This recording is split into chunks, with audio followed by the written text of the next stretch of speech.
Yo, Breezy. Yes, sir. The San Francisco 49ers got back in the win column, and they did so in impressive fashion. My question to you is, which side do you think had a better game, the offense or the defense? Don't answer yet, but you ready to talk about it? Let's get it, baby. Let's do it.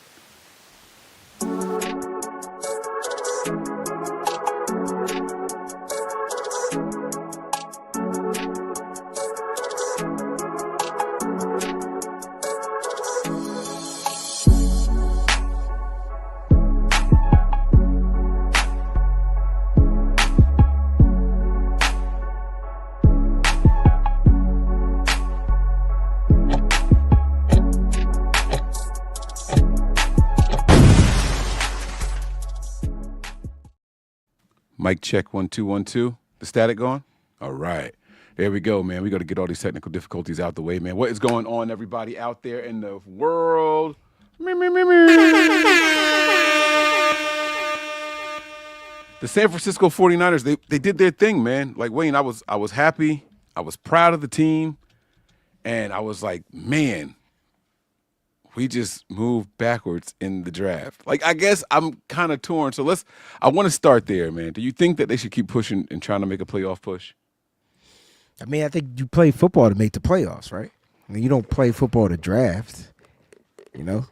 So if you're the 49ers and you're of this status, you're looking to get in because you never know what's going to happen after that. Like, you know what I'm saying? Right. So I think the Niners got to continue to play out, man, and whatever happens at this point. You know, it's unfortunate the season started the way that it did, which started with a couple of wins, right? The Niners won, and then, they started with the win, and then the Niners couldn't figure out how to win. But injuries set in, man, and it's just been that way. But the Niners look like they're going to be getting healthy and getting some players back, so we'll see what happens. But the Niners just got to go out there and, you know, do what it takes, man. Yeah. You know, I think I want us to get to the postseason because, like you said, you never know what could happen, right? And if we're going to play the way that we played on Sunday, then it's like, yeah, like offense and defense was actually complementing each other. Like they were strong at the same times. They were weak at the same times. Like I thought that was pretty impressive. But is it pessimistic of me to be like, that's not the norm of what we've seen this year? So that's no, it's not. I don't think it's pessimistic of you because it's not the norm of what we saw this year, but it is the norm of what we know our 49ers to be in general. So it's not pessimistic to say, you know, they got to do it again. They got to do it again. Like I get it. They got to prove that they can go out there and execute. I've been telling you all year it comes down to execution, bro. Like, this game was perfectly executed. Like, perfectly. Minus the 4 penalties on offense, the 3 on special teams. This game was executed to perfection. You got a couple of hiccups, I thought, defensively. Just a couple. Literally, a couple. I just finished doing my breakdowns for the Patreon, bro, and I'm about to upload them. And, you know, I just did my recordings, and, you know, I give my perspective on what could have happened, should have happened, so you don't have to agree or with it or whatnot. But that touchdown that Charvarius Ward gave up that everybody want to blame him for, I don't think it was even on him. I think the miscommunication happened on the nickelback position, which was your boy Lenore. So, you know, and I think that Mooney was going to cover somebody that wasn't his guy. Like he was. They looked like they were in man defense, okay, and Roman Dunze ran in motion. Guess who followed him? Lenore. So that's his man, correct? Lenore passes up his man. If they're in man, I'm saying it looked like they were in man. So the miscommunication happened from that man to zone type of defense, but you're on the goal line. So what kind of zone you playing? So when it's a weird area, right? So when Lenore passed his guy off, Mooney was already covering Keenan Allen. So he had to dip back, and that's when he got lost. You'll see it on I dip to my bag of tricks. You'll see it on the film breakdown, bro. It's crazy, but it's just little slight things like that. And same thing, Jair Brown gave it the touchdown. He looked like, now they were end zone, and he went man. Like, you get what I'm saying? Like, that was crazy. right? You got to cover your spot, and I was so mad. He It's like followed the tight one end, time bro. I saw him one time all It's game. I'm crazy. like, dude, this is what this like. Well, because he came in the game, bro, and he went for the tight end, but Ronaldo Green had that side of the field. Like they were playing like a quarters type of defense, so he was supposed to cover his part. And right down the middle, he reacted too late, and boom, touchdown. So I think there was a lot of positive. lots of positives. Yeah, absolutely. And I want to focus on that in this episode, man. I want to talk about some of the younger players that stood out to us, right? And I know it's just one game, but did this team miss Talanoa Hufanga? It seemed like from a couple of perspectives, right? He's an Energizer Cube or Energon Cube from Transformers, for those that watch Transformers cartoon back in the day. And he's the guy that communicates out there in the secondary. And when he's not on the field, things happen. When he's on the field, things are great. Like when he's off the field, like things happened. When he's on the field, plays were made. Everybody was lined up where they needed to be. So it could be just from that perspective. Plus, he was bringing the boom too. Yeah, he was out there with the one club, like just working, man. I thought it was funny. You even saw on the touchdown drive that we gave up, the first one. He made a big hit, like 2 plays before the actual touchdown. Yes. He was like on his knees and he flexed on him. I'm like, look at this guy. Like he really he's out there back and having fun and playing football, man. And I don't know. I've been on the we don't need him and Brown, so pick one and move on from the other type of thing. But you can't really pick one and move on from the other. I mean, well, you can because you don't have to re-sign Huff. Right. Yeah. But you don't have to pick one and move on from the other. You could just have 3 safeties. Some guys are just developing. We've watched draft picks go backwards. And, you know, he had a great rookie season under Steve Wilkes. He's having a terrible second year under Nick Sorensen. Yeah, so we got to keep our eyes on that, man. But I was happy to see Talanoa Hufanga back out there, the team playing and communicating better, to Wayne's point. Let's start on the defensive side of the ball, man. There were some players that may or may not be some guys that the Niners can hold on to for the next couple of years, man. Up front, the defensive line actually played like a defensive line without Nick Bosa. I think this might be the first time in 49ers defensive line history that they did that. Like, bro, 7 sacks without Nick Bosa? Can you remember that happening? Like, since before Nick Bosa got signed here? No, I can't. But, I mean, 6. I'm sorry, 6. I got 6 sacks. 7. You said 7 because of that fumble recovery. They counted it as a sack, but we didn't do anything. We just landed on the ball, right? Heads up play from Evan Anderson too, by the way.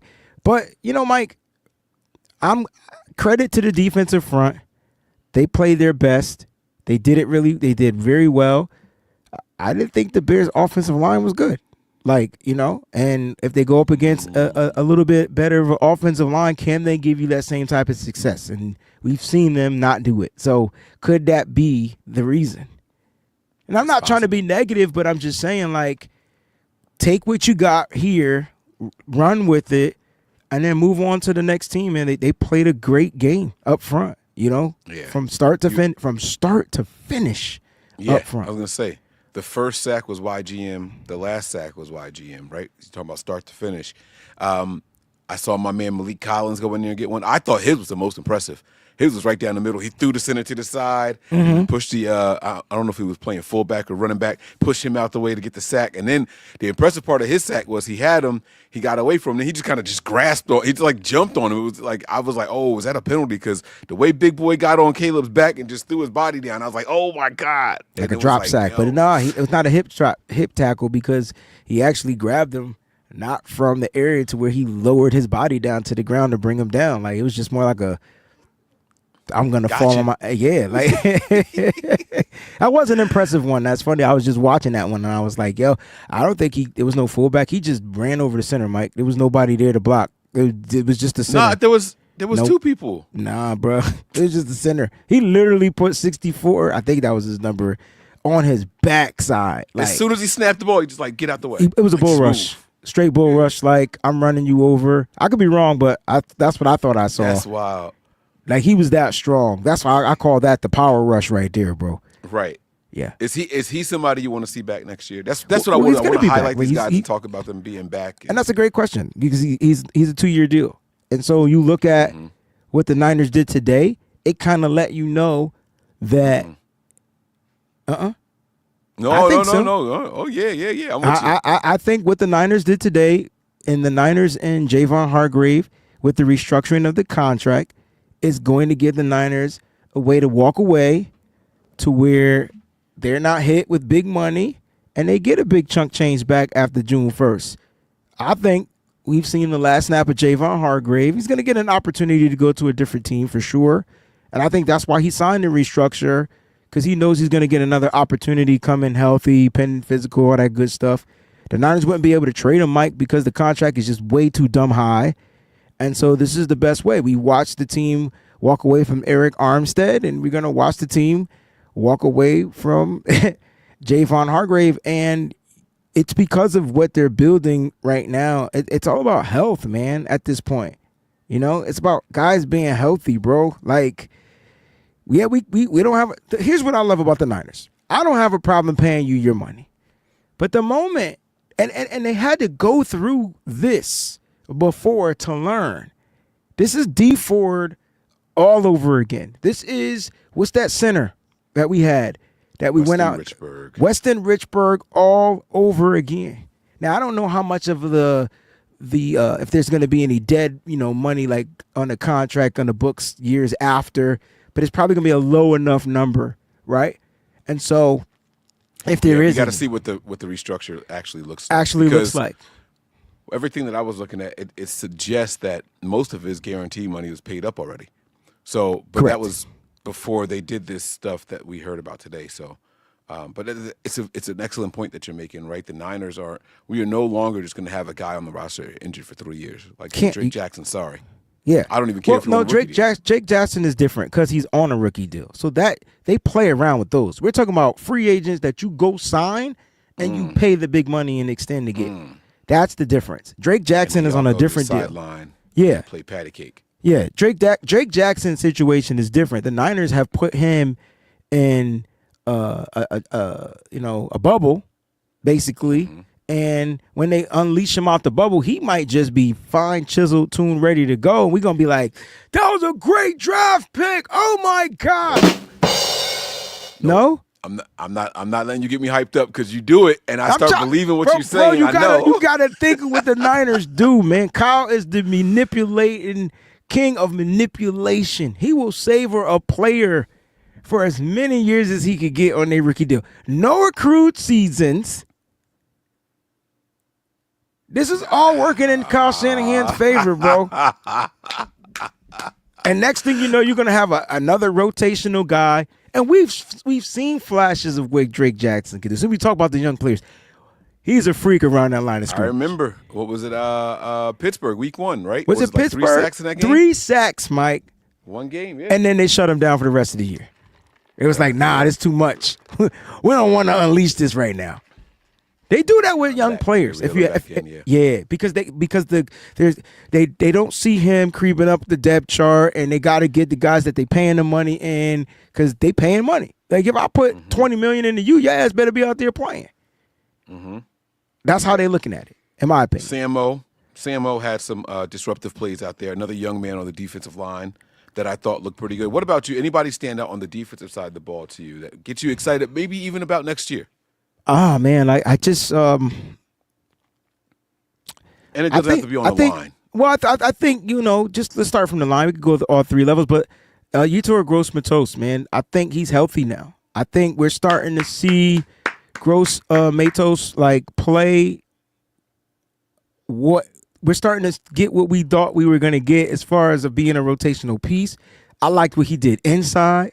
I like what he did outside. Like, it was like, oh, my gosh, he got a sack inside on the first one and then got 2 on the outside. And how do you double team a person and he still grab the quarterback by the neck and bring him down to the ground? Like, we're starting to, and again, I started the show off saying, Mike, maybe their offensive line was a great. It doesn't matter. They capitalize off of the opportunities. What if this was a get-right game for the defense to say, hey, This is why I wanted Nick Bosa to play, because he probably would have had 13 sacks. Ring your bell over there. I would have dinged you, because that's what I was going to say to you, right? Like, how many times have we seen the 49ers say, oh, 2 people in their secondary injured, this should be a passing game, and we don't do it, right? How many times have we seen, like, oh, they can't stop the run, we should run all over them, and we don't do it, right? Like, if the offensive line was the weak spot, we finally took advantage of it. A step in the right direction. Like, that's the kind of stuff that we want to see from this team.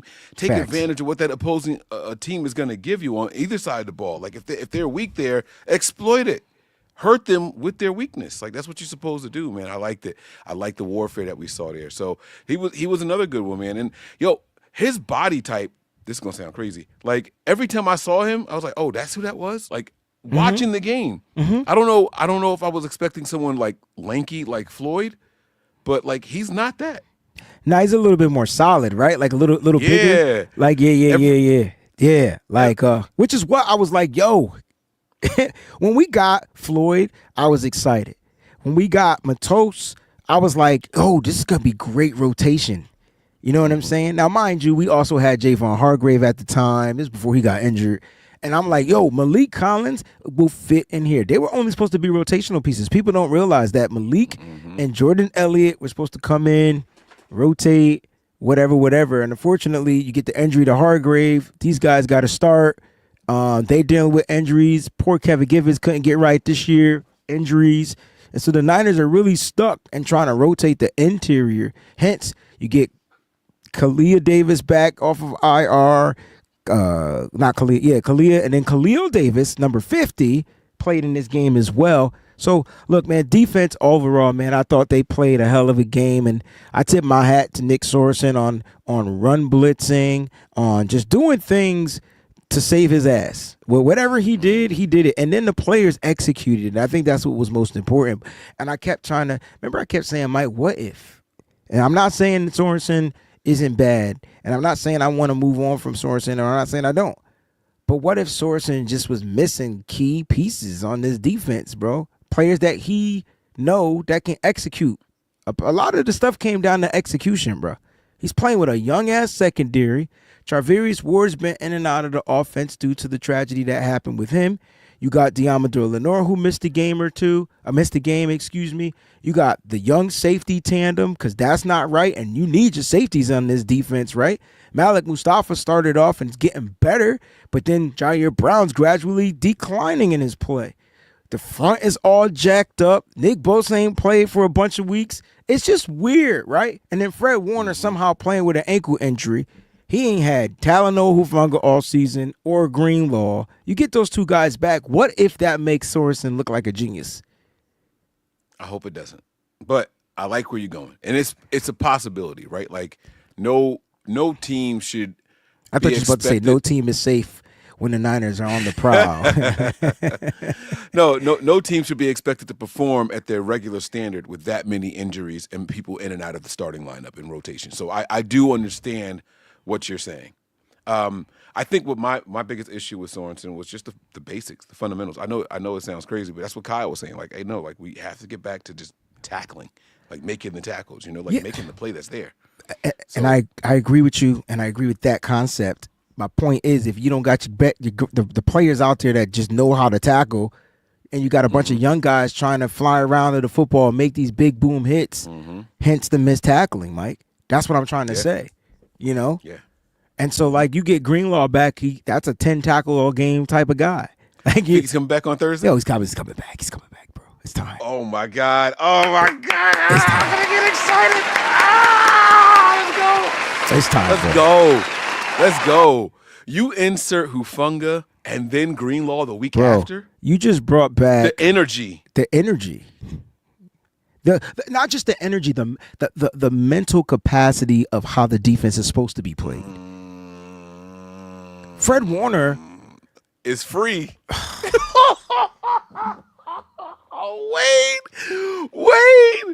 Wayne, stop it. I know Sean McVay knows that this shit won't be easy. I don't care if they got in the Cup, Puka Nakua, Cooper Cup. It don't matter who they got out there. When Dre Greenlaw's on the football field, the Niners defense is totally different, bro. And just imagine Nick Bosa back too. Now you got. Wait. I'm just saying if he plays, imagine that back.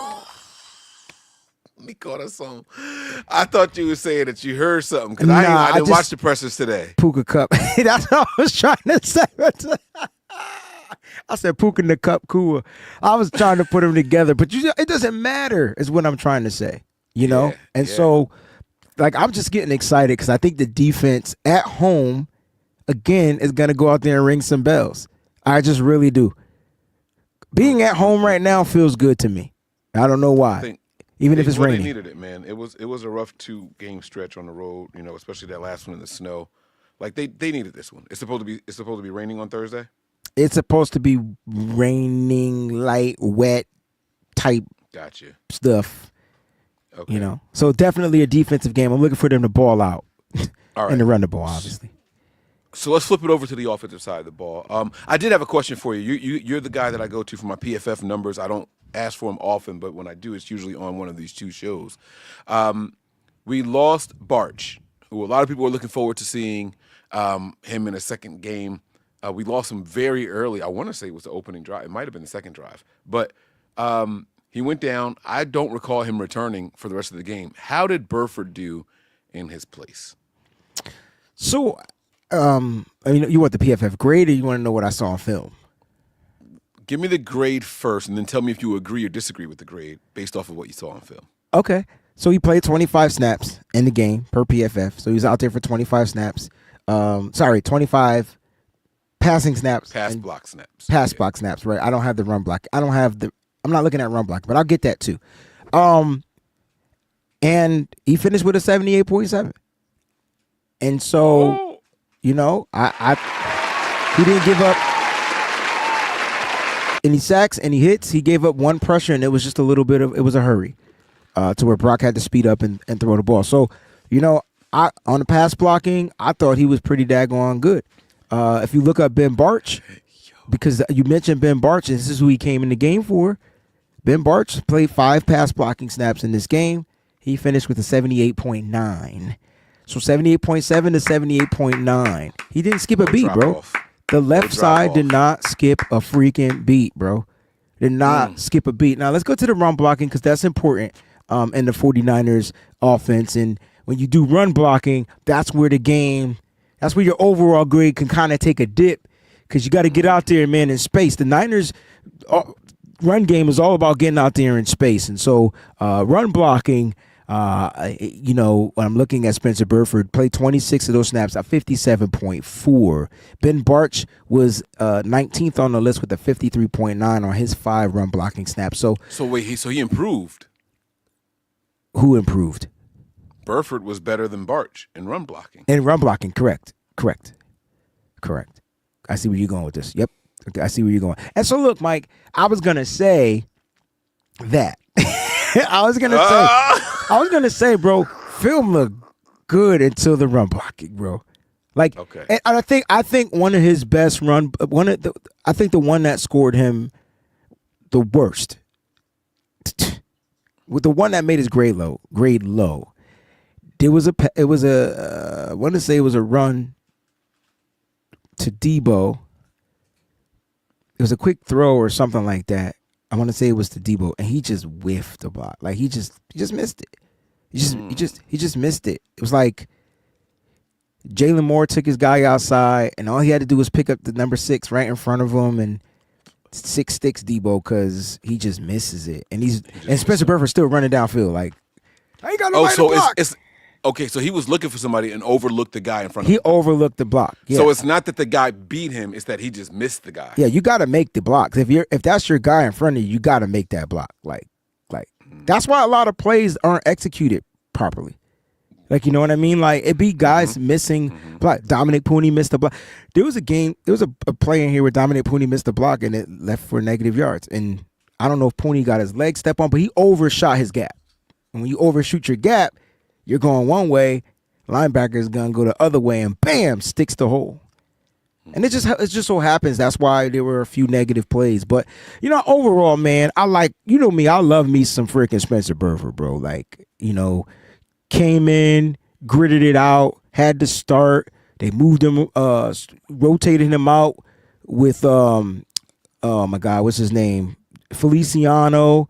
Then in the Super Bowl, Feliciano goes down and he has probably, a bad play in the Super Bowl, and after that, man, everything kind of seemed to go down. But I like the kid, and I like him. I love his spirit. You know what I'm saying? He's not giving up on his dream, and when these numbers called, he's been capitalizing. So guard doesn't matter where you got him playing. He's probably better at guard at this point.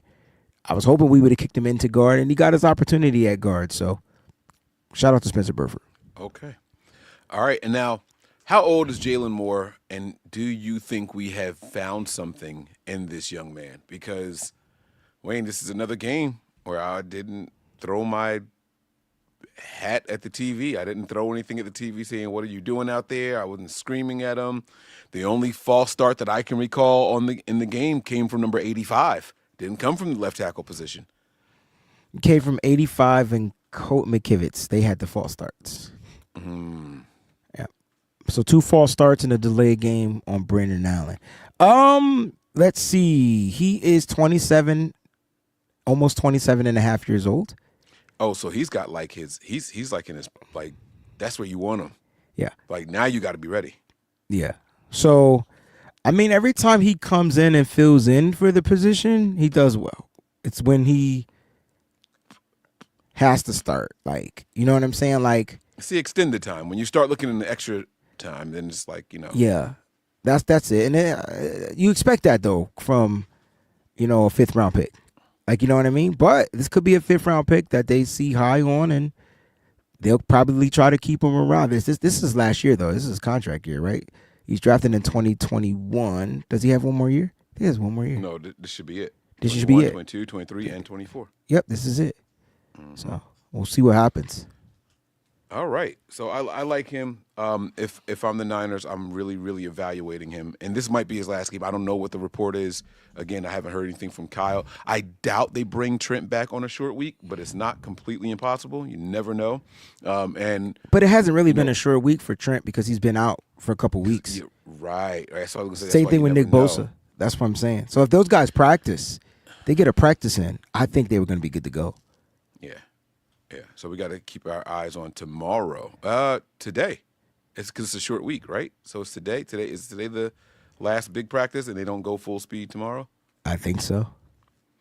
So let's get to this hot button topic here. We got about 3 minutes left, and it's your guy, Debo, in the headlines. People are really coming at the guy. And I just wanted to get your thoughts on it. He tweeted out something along the lines of, I'm gonna paraphrase, I don't have a problem producing when I get the ball.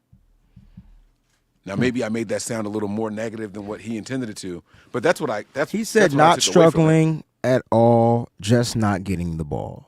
That's what he said. Mm-hmm. Quote unquote. Not struggling at all. And there's been a lot of takes, a lot of comments, a lot of talking about Debo's play this year, which is tremendously taking a dip. You know what I'm saying? Like, production-wise, the production is not the same that we're used to seeing from a player like Debo Samuel. So he does lead the team in drops with 4 drops, but he's also leads the team. He's number 3 in receptions on the teams. Juwan Jennings, George Kittle, Debo Samuel. He's like a 60-something% completion percentage catcher at this point. As far as what he said, I don't see anything wrong with what he said. I don't understand why people taking this out of proportion. Like, why is this a big thing to blow up? Like, dude is probably getting back at a lot of those. There's some beat writers putting out his stats, stuff like that. And I'm just like, bro, like, if he's not getting the targets to produce, even Kyle Shanahan, they asked Kyle Shanahan in a presser about a week ago about Debo Samuel. And he says, well, he's not getting the ball. He's not. What's the problem? Like, I don't get it. He was like, well, he said, well, if you only target it 2 or 3 times or you get 2 or 3 rushes in a game, like, what do you expect? Like, right. It's not like he's overloading. You know what I'm saying? Like, and I understand he has 97 touches, and let's be different. There's a difference between touches and targets. Touches is overall because he happens to line up in the backfield as a running back, so he's going to get the ball as a running back. But I don't understand why the faithful is taking something out of proportion especially when George Kittle sat on national presser YouTube 49ers television and said the same shit. Same exact thing. I don't get why we do this. I don't understand as a community, as a fan base. Like, one player can say it, cool. Next player can't say it. And is it because I remember there was a season George Kittle led the league in drops because Mike made sure I knew about every single drop. And who fought for George Kittle? Mike, who fought for George Kittle? All right, so you did, but let me return the favor. George Kittle last week before the game said that it's not about me getting open, it's about me getting opportunities. I think Debo is more of a ram killer than probably anybody else in the 49ers since Kyle Shanahan's been here. Hands down. Just go back to the game where he cried. Is this the game? Debo says it. He puts it out in the atmosphere just like George Kittle did. I just don't. George Kittle got his results. Kittle went off in this game. 6 for 151. And you saw, and no touchdowns in this game. I thought he got in the end zone. Nah, 5 touchdowns, but none for Kittle. I know Brox was called back. Damn. Brox was the only one that was called back. Oh, he got tackled on the right sideline. That's right. He got close. He was up there. That's right. He did not get in. My thing is, it shouldn't matter if Kittle's the one producing or not, Steve-O. Like, if everybody should be entitled to say why they're not producing. Why they're not producing. I don't understand what's the problem. Like, this fan base, you know what I mean? We got to just be better. We do. I don't care who that was. It could have been George Kittle saying it, and I never commented on it. Like, give Kittle the ball. Like, right? Give him the ball. He's proven that he can do it. Get him the ball. Debo's proven that he can do it. Give him the ball. Yeah, I think it's going to be a big game for Debo, especially if you said the weather is going to be a little. Can you click on Rob D's comment, because we need to be accurate here. So let's go with accuracy. Yeah, you can't compare Kittle's statement after a loss with no targets and Debo after a win. Absolutely, you can, because Kittle was targeted 2 times in that fucking game, bro, and he dropped the fucking screen. What are you talking about? He literally dropped a screen pass that probably would have went for 85 yards and a touchdown, but he dropped it. Didn't he not drop that pass? Do we forget he dropped the screen pass in that game? And Rob, I love you, man, but you got to be right. You got to be right. Now, the only thing you're right about is we lost the game, but it doesn't matter. Lose or not lose. I think it weighs more. I would rather hear something like this from a player after a win than after a loss, because after a loss you sound bitter. You sound hurt. I don't look at it as bitter or hurt. I look at it as playmakers wanting a goddamn ball. That's what I look at it as. I don't care win or lose. Like, and I think with Debo, the only reason why Debo probably said anything, Mike, and correct me if I'm wrong, bro. The only reason why he said anything is because people are targeting him at it. Like, people are coming at Debo. People are at him. You suck. Get off this team. This is that and the third. And he puts out that statement about that. Like, you know what I'm saying? He's just saying how he's feeling. Yeah. Nobody's doing that to George Kittle. I do like this point by Rob. Okay. I do like this point by Rob here. So Kittle was asked. This is true. And okay. Debo, I won't say he's whining, but Debo just put it out there. It wasn't a response to no. See, that's the problem. It is a response because everybody's targeting. I just said that people are targeting him. Eric Branch literally posted his stats for the last 4 games. That's a target, bro. Whether it's directed at him or not, it's a target. It's putting it out there. This is what Debo did. Now, Eric Branch is doing his job, and how Debo responds to it is on Debo. So you got to be open to the response of the person you're putting stuff out there. If I sat there and said, Mike's an asshole, I got to live with however you respond. Like you're going to, however you choose to take it, you're going to respond. I didn't say it to you directly. I said I put it out there. Now, Mike's not an asshole. Excuse me, bitch. I'm just saying if I put it out there. I love that drop. I'm sorry. I absolutely love it. No, man, I just wanted to know how you felt about it. I don't think it's a big deal. I think some people want it to be a big deal, and I really, really don't. And I'm choosing to put a positive spin on it. The way you would defend George Kittle, every time I pointed some flaws out to you, I'm going to sit here and defend Debo and say, hey, yeah, he said it. I prefer that he say it after a win. And by the way, in a win where ain't nobody gonna talk about it, I saw Debo blocking. I saw Debo blocking in this game, bro. Okay, Huh? so I have to talk about this. Who had Debo was a top 5 run blocker out there. No, he wasn't. He finished with an 82.3 grade, number 4 on the list. Yes. So Yes. I get that the fan base is mad at Debo because of the Super Bowl, but at some point you got to move on from that shit. Like, it's a whole new year. And I get that we're mad that the production is down, but at some point, man, this dude literally is putting his life out there on the line every single week.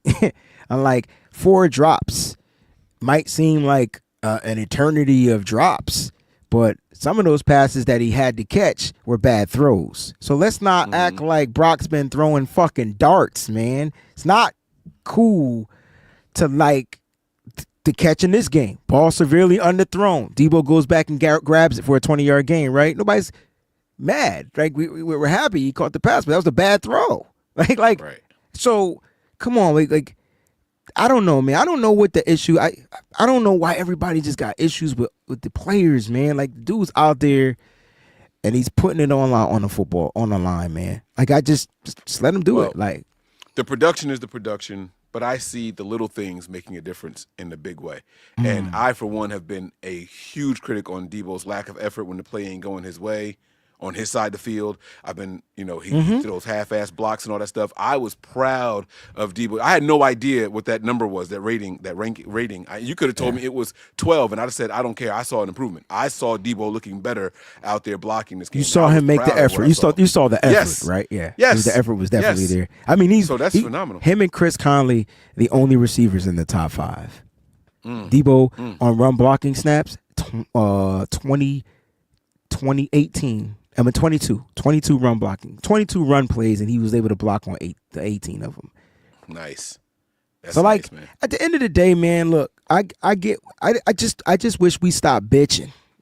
If the cat, that's never gonna happen. Well, I'm just saying, like, the dude said what he said, and it should be okay. Like, I don't understand what's wrong with it. It shouldn't matter if it came after a win or a loss. We keep moving the goalposts with everything. Like, oh, he shouldn't have did it after a win. Oh, he shouldn't have did it after. Like, it shouldn't matter.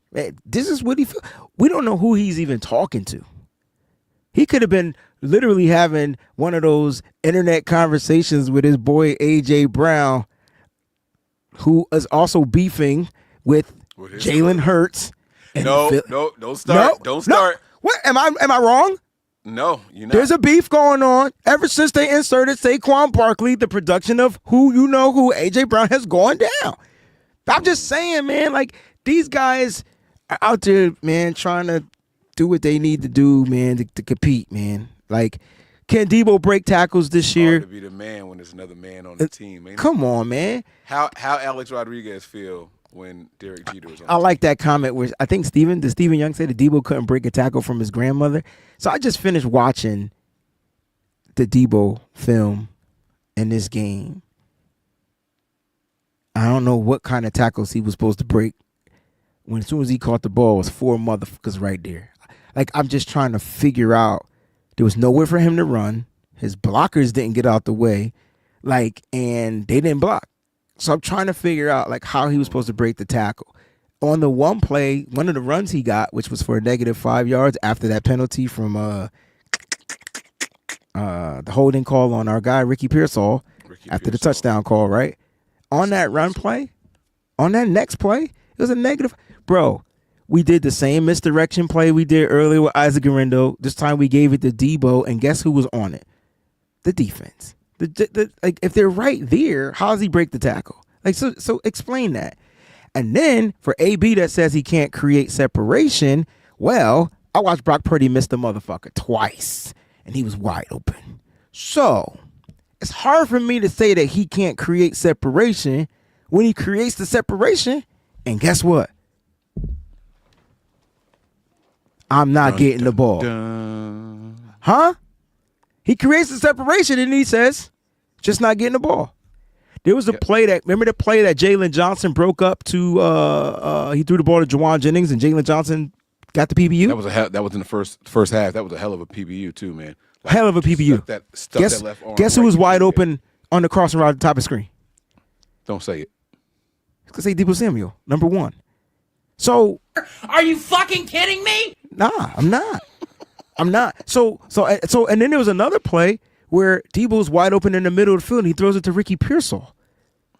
So, and Pearsall gets a 4-yard gain, but Debo's open in the middle of the field for an easy 5. And if you wanted to see him break a tackle, that could have been an opportunity because there's him wide open and he could have probably split the 2 defenders. So I get Debo's frustration. I get the fans' frustration. I just feel like let these dudes go out there and live, man. Fight through it. Let them go. Yeah. You say let Debo go? No. I mean, like, unleash, not release. That's what I was saying. It's time to feed the Debo, man. At this point, man, it's time to feed the Debo, bro. This is the game where you could do it. And, nobody's talking about the production. Like, there's no Brandon Ayuk. That separated the top of the field. Debo ran that route that I was talking. That was an Ayuk route. That post-crossing route, that's an Ayuk route. He ran it wide open. It was wide open. But at the end of the day, man, I will say this about Debo Samuel. His production is down. But he's not terrible. But his production is down. And I think that's the issue. That's the flag that makes us want to move on from Debo and say he's slow and fat and not good. And all he does is drop the pass. Yeah. The negative shit. Joe Budden line is just standing out in my head, man. I'll Go ahead, tell you say it off the air, but he says I feel like A-Rod. Some say his time's up. Booing nigga at home, but I'm in my prime. Yep.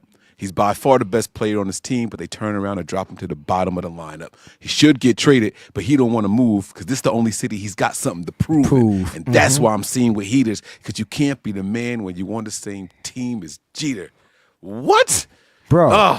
That's a bar, bro. That is a bar. Are you kidding me? Yo, Are Joe you kidding Budden me? has got to be the most underrated rapper of all time, bro. Oh, don't get me started. Nope. Bro, that's a bar. I've been trying to tell. Did you hear how you just ended that joint?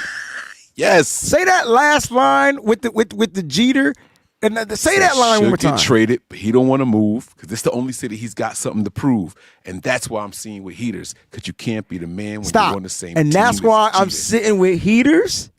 Yes. Because you can't be the man when I'm on the same team with Jeter. Yo, Derek Jeter is Mr. New York. It used to be Reggie Jackson, and A-Rod was there. Bro. Whew. Flex bomb. Bars. I'm sorry, bro. I get amped when I hear a bar. Yeah. That bar is on a Jadakiss Beanie Siegel level bar. All right, I got a lot more. My too, bad. So we'll My talk. bad. Listen, y'all, we're going to get out of here. I got to go bowling. I got to try to call my TV, get an update, see what's going on with my baby. So you ever take a pet to the vet to get put down? No. You got to take a pet to the vet to be put down? Nah, but I took my TV to the repair shop, and I felt like that.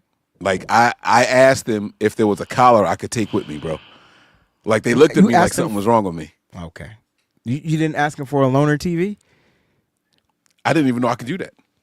I don't know if you can, but you might as well ask. Damn, I should call them back and ask them. Hey, man, like, hey, can I? You got a loaner?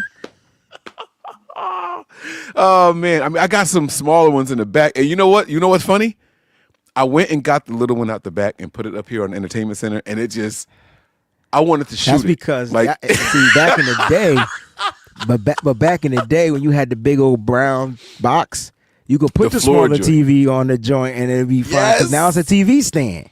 right. Yeah, This they ain't- don't make this- them like that no more. This wasn't sitting right, bro. This wasn't sitting right. So Mike, tomorrow we're going to All break right. down the game, man, and I'm excited. We're going to preview the game. We're going to go through it. And we got 30 minutes to do it. So that's what I love about it, man. Let's get it done, man. All Great right. show, guys. Love y'all, man. Love the faithful out there. Each and every one of you, whether we agree to disagree, it's all love, baby. that's right. No team All is right. safe when the Niners are on the prowl. I'm Mike. That's Wayne. Breezy. And this is No Harm. No motherfucking foul. Peace.